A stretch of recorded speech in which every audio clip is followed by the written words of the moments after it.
Assalamualaikum warahmatullahi wabarakatuh. Perkenalkan, nama saya Siti Solihatul Sida dengan nomor NIM 111920036 dari Prodi PGSD kelas A angkatan 2020. Saya di sini akan menjelaskan tentang implementasi kode etik perpustakawan di perpustakaan umum dengan mata kuliah perpustakaan SD dengan dosen pengampu Ibu Iis Daniati Fatimah. Pengertian kode etik. Apa yang dimaksud kode etik? Kode etik adalah merupakan aturan yang harus dipedomani yang menjadi standar dalam bertingkah laku dalam menjalankan suatu profesi. Kode etik berfungsi sebagai sarana kontrol sosial bagi masyarakat atau profesi yang bersangkutan dan mencegah campur tangan pihak lain di luar organisasi profesi tentang hubungan etika dalam keanggotaan profesi. Kode etik profesi pustakawan merupakan aturan yang harus dipedomani yang akan menjadi pegangan dan akan melindungi pustakawan dari campur tangan pihak lain yang tidak profesional.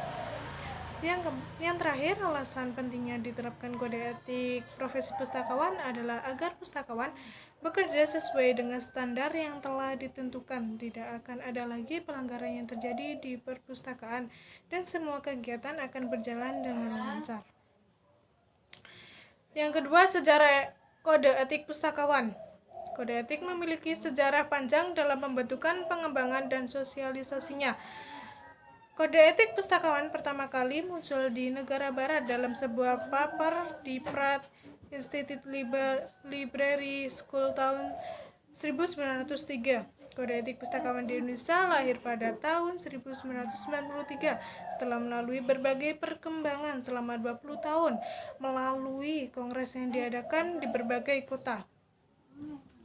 Ikatan Pustakawan Indonesia atau disingkat IPI menyadari perlu adanya kode etik yang dapat dijadikan pedoman perilaku bagi para anggotanya dalam melaksanakan tugasnya di dalam masyarakat. Kode etik Pustakawan Indonesia dikeluarkan oleh Ikatan Pustakawan Indonesia atau IPI sehingga setiap pustakawan harus tunduk dan taat pada Kode Etik Pustakawan Indonesia. Kode Etik Pustakawan Indonesia terdiri dari beberapa bagian, yaitu yang pertama Muqaddimah, yang kedua bab 1 berisi tentang ketentuan umum, yang ketiga bab 2 berisi tentang tujuan, yang keempat bab 3 berisi tentang sikap dasar pustakawan, hubungan dengan pengguna, hubungan antar pustakawan, hubungan dengan pustakawan, hubungan pustakawan dengan organisasi profesi, hubungan pustakawan dalam masyarakat, pelanggaran, pengawasan, ketentuan lain, dan penutup. Substansi kode etik Ikatan Pustakawan Indonesia. Yang pertama, sikap dasar pustakawan. Yang kedua, hubungan pustakawan dengan pengguna. Yang ketiga, hubungan antar pustakawan. Yang keempat, hubungan pustakawan dengan perpustakaan. Yang kelima, hubungan pustakawan dengan organisasi profesi. Yang keenam, hubungan pustakawan dengan masyarakat. Yang pertama, sikap dasar pustakawan. Kode etik pustakawan yang ditetapkan IPI pada pasal 3 menuangkan beberapa sikap dasar substansi kode etik pustakawan dalam sikap dasar pustakawan, yaitu A. Berupa melaksanakan tugas yang sesuai dengan harapan masyarakat pada umumnya dan pengguna perpustakaan pada khususnya. Tugas pustakawan adalah melayani pemustaka. Yang kedua, berupaya mempertahankan keunggulan kompetensi sehingga mungkin dan berkewajiban mengikuti perkembangan. Artinya, pustakawan memiliki kompetensi di bidang perpustakaan yang harus senantiasa ditingkatkan dan dikembangkan. Yang ketiga, berupaya membedakan secara pandangan atau sikap hidup pribadi dan tugas profesi. Kaitannya dengan profesi pustakawan selain bertanggung jawab terhadap dirinya, pustakawan juga bertanggung jawab dengan profesi pustakawan yang disandangnya. Yang keempat, menjamin bahwa tindakan dan keputusan berdasarkan pertimbangan profesional. Pustakawan sebagai seorang yang profesional dituntut bersikap dan bekerja sesuai dengan kompetensi yang dimiliki. Yang kelima, tidak menyalahgunakan posisinya dengan mengambil keuntungan kecuali atas jasa profesi. Yang terakhir, bersifat sopan dan bijaksana dalam melayani masyarakat, baik dalam ucapan maupun perbuatan. Dari beberapa uraian di atas dapat disimpulkan bahwa kode etik pustakawan meliputi beberapa sikap dasar, yaitu berupaya melaksanakan tugas sesuai dengan harapan masyarakat, berupaya mempertahankan keunggulan kompetensi, membedakan sikap hidup pribadi dan tugas profesi. 2. Hubungan pustakawan dengan pengguna.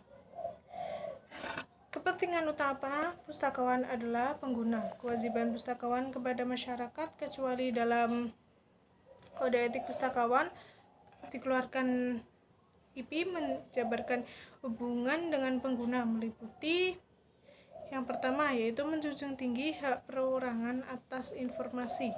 Yang kedua, pustakawan tidak bertanggung jawab atas konsekuensi penggunaan informasi yang diperoleh dari perpustakaan.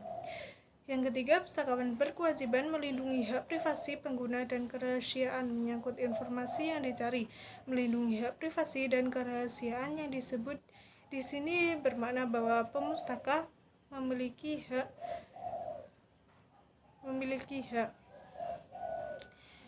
Yang keempat, pustakawan mengakui dan menghormati hak milik intelektual. Artinya, informasi yang dikelola oleh pustakawan, terutama yang menyangkut karya seseorang, baik sendiri maupun bersama-sama yang lain, berupa buku, majalah, kaset, disket, CD, dan program komputer, dan lain sebagainya.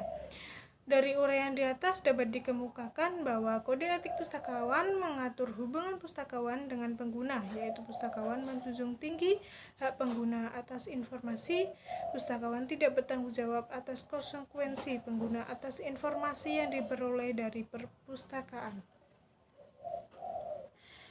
Yang ketiga, hubungan antar pustakawan.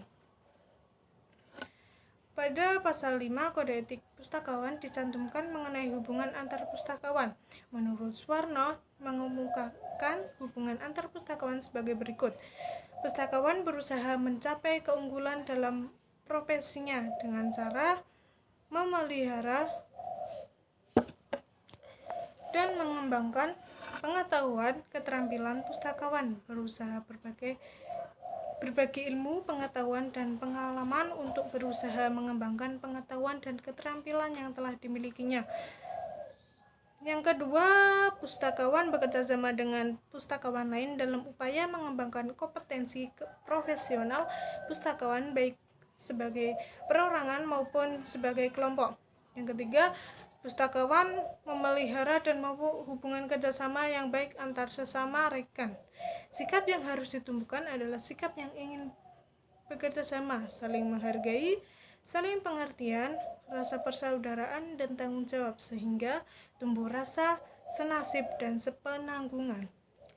Dan yang keempat, pustakawan memiliki kesadaran, kesetiaan, dan penghargaan terhadap korps perpustakaan secara wajar sebagai pustakawan.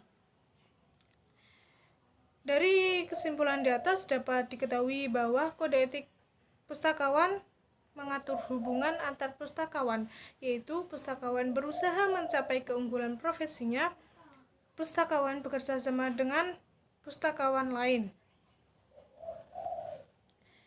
Yang keempat, hubungan pustakawan dengan perpustakaan. Kode etik pustakawan juga telah mengatur tentang hubungan pustakawan dengan perpustakaan.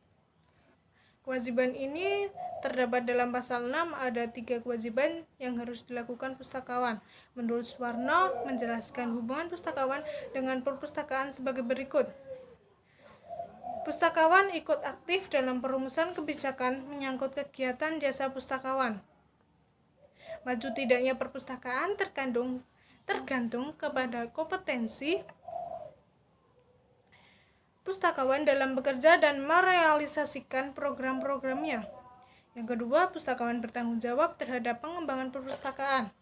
Semakin baik suatu perpustakaan, maka semakin banyak yang menarik pembaca. Yang ketiga, pustakawan berupaya membantu dan mengembangkan pemahaman serta kerjasama semua jenis perpustakaan. Dari kesimpulan di atas dapat diketahui bahwa kode etik pustakawan mengatur hubungan pustakawan dengan perpustakaan, yaitu pustakawan ikut aktif dalam perumusan kebijakan perpustakaan. Dan yang kelima, hubungan pustakawan dengan organisasi profesi. Profesi pustakawan memiliki sebuah organisasi profesi, yaitu Ikatan Pustakawan Indonesia atau disebut IPI. Kewajiban pustakawan hubungannya dengan organisasi profesi menurut Suwarno yaitu sebagai berikut. Yaitu A. Pustakawan harus iuran keanggotaan secara disiplin berdasarkan anggaran dasar dan anggaran rumah tangga atau ADART.